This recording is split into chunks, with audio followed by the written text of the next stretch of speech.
Hoarluk Doomshaper, Shaman of the Gnarls. The legendary Dunian shaman Hoarluk Doomshaper has explored the face of Caen for more than 100 years. Few elders are as vigorous and irrepressible. Hoarluk is obsessively fascinated with the mystical power of the blood that connects all troll breeds, and he believes Trollblood is to be superior to the diluted substance flowing through the veins of other races. This scorn and increasing reality of his species' decline fuel his resentment of humanity. Even in the otherwise secure Gnarls, outsiders have encroached on Trolkin lands. Hoarluk has spent his life emboldening the Trolkin of the Gnarls against these interlopers, and he intends to strike back with a vengeance. The time for war is long overdue. Few are willing to speak against Doomshaper, and the mighty shaman is prone to temperamental outbursts and scathing indictments of those who he considers foolish. Hoarluk has challenged countless elders to duels and has yet to be defeated, cruelly humiliating those who fall to his staff. Many consider him insane, yet even his detractors agree Dunia chose him, and so they seek to avoid drawing his wrath. By effort and force of will, Doomshaper has gained unequaled power over full-blooded trolls. He has strong ties with all troll breeds, and they listen to him as if they were kin. Burying bloodstones the trolls consider sacred, he has reinforced ancient pacts between species. Hoarluk earned immortality in his people's legends when he strode unarmed into the forest and returned with several dire trolls at his side. Those beasts had not heeded the commands of their cousins since the time of Mulgar, and word of Hoarluk's deeds spread to every tribe. The dire trolls are now among the greatest weapons of the desperate Trolkin. Doomshaper has long traveled from creel to creel, gathering recruits and leading strikes against any humans or other species foolish enough to plunder the Gnarls. He has obliterated at least 2 logging camps that began to poach beyond the marked trees and slaughtered no fewer than 3 Bogrin tribes that attempted to settle near his home. Acts that would put him at odds with the temperate Trollkin like Chief Ironhide of the Thornwood. Though Hoarluk is not a chief, he wields tremendous influence over the tribes of the Gnarls, the mightiest surviving bastion of Trollkin tradition. No Gnarls chief dares to ignore his words. Doomshaper has spent decades recovering lost creel stones and deciphering ancient runes. He bears the weight of his ancestors on his shoulders, where he keeps numerous scrolls of the transcribed lore of his people. The knowledge of shaman has gained has allowed him to access previously untapped abilities within himself. Trolls are the wrathful instrument chosen by Dunia. Every battle in Doomshaper's apocalypse, as if the salvation of all Trolkin hinges on its outcome. Whatever drives him, Doomshaper emerges from the forest of the Gnarls is a dire omen to all who have earned the wrath of the Trolkin. I didn't realize how much he disliked anything that wasn't troll. But that does make sense. The Trolkin really have been pushed back by society, and even their lands, what lands they have left are being taken from them as well. So I can understand his pushback. But yeah, no, he certainly does carry a great number of scrolls and runes on his back, and I'm surprised he's still walking, especially as old as he is, because if he's been doing this for over 100 years, that is something to be said about him. But let's read his Mark 3 to Mark 4 changes and see how they look. Alrighty, and as always, we're going to start with his stat line. Alrighty, appears his speed is still the same, his fury is still a 7, his mat is still a 5. Defense still 13, armor still 15, which is pretty common for Trolkin.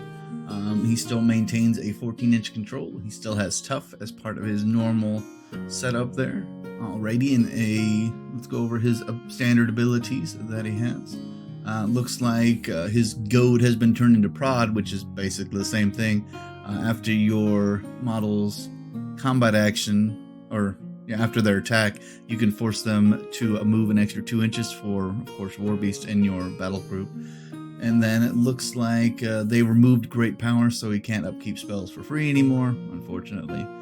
Looks like they kept his scroll of the will of Balasar, or whatever that is.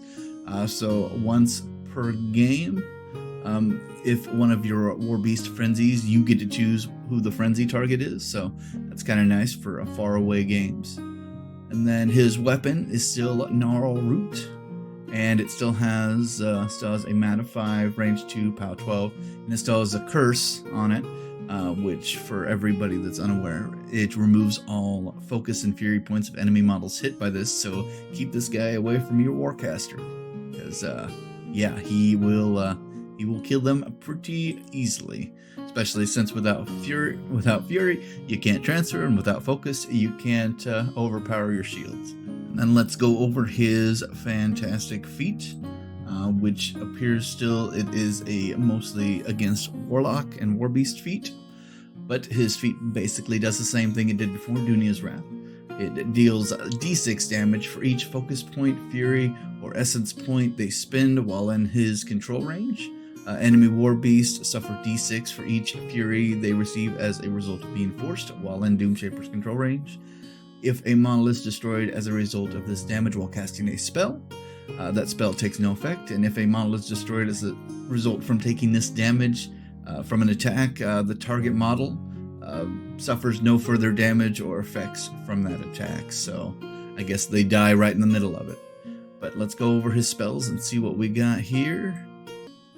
Alrighty, it appears his Dissolution spell from his Mark III has been upgraded to a Purification spell. So originally Dissolution would enemy upkeep spells currently in his control range would immediately expire, then anybody who was maintaining those spells suffers D3. I call an upgrade because Purification, it also shuts down continuous effects, animi, and upkeep spells, although it doesn't do the damage, but it still cuts down a lot more, so it makes it just a little bit better, and it's still the same price at 4 points.